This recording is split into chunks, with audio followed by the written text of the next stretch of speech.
Now, with respect to such, like an arm or shoulder problem, there are physical injuries that you might have had in the accident. You're in a car that has a head-on collision and then rolls. So there can be a significant amount of physical injuries. Did you have, not specifically to spasticity, which is more of a neurologic thing, but did you have some physical injuries that took a while? Broken ribs, those hurt for a little while. I had 6 broken ribs, the cracked teeth, because I busted out a bunch of teeth, and the bruising, I still have the bruising where it's bruised right here. Not getting that. This one's kind of held in. It's kind of gone away, but some of the bruising, that was like just one big bruise for almost a year. Okay. I had a big bruise right here, which is gone. Barely see the stitches. They put more into the plastic surgery than they did to my cognitive rehab. One of the problems that we've known for a long time is that when there are other physical injuries, brain injury symptoms often get missed.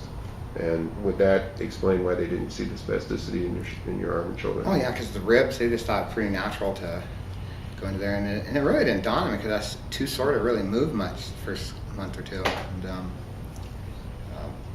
And it was amazing. They said that it didn't have more damage by the vehicle because, again, you could see where my head was, and it's amazing. Did you have any neck or back injuries? Whiplash, and they treated that with the bands and so forth, but that was the least of my problems. And those injuries got better? Yeah. No structural disc injuries? No. What did they do for the spasticity? They did some Botox shots, which was the first thing that really, really helped because it was too painful to even really move my arms. And so the Botox made it so that I could do some of the physical therapies. And the bands, I don't know if you know the band therapy, and I actually went outside of my network because obviously my wife worked in that physical end department, so I went into another network and paid for it and I had a pocket at that point. Now you said they were concerned that you were going to have difficulty walking, but you didn't. Yeah, well, because of the type of injury, because of where it was, it's very common to lose, speech, mobility, and it was just amazing that they said that I didn't go into a deeper coma. Because you had such a remarkable recovery, they didn't look for the more subtle but serious issues, such as behavioral questions.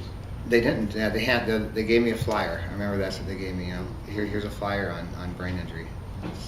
So even though they knew I had a brain injury, the diagnosis of that didn't come until the neuropsychologist, which is interesting.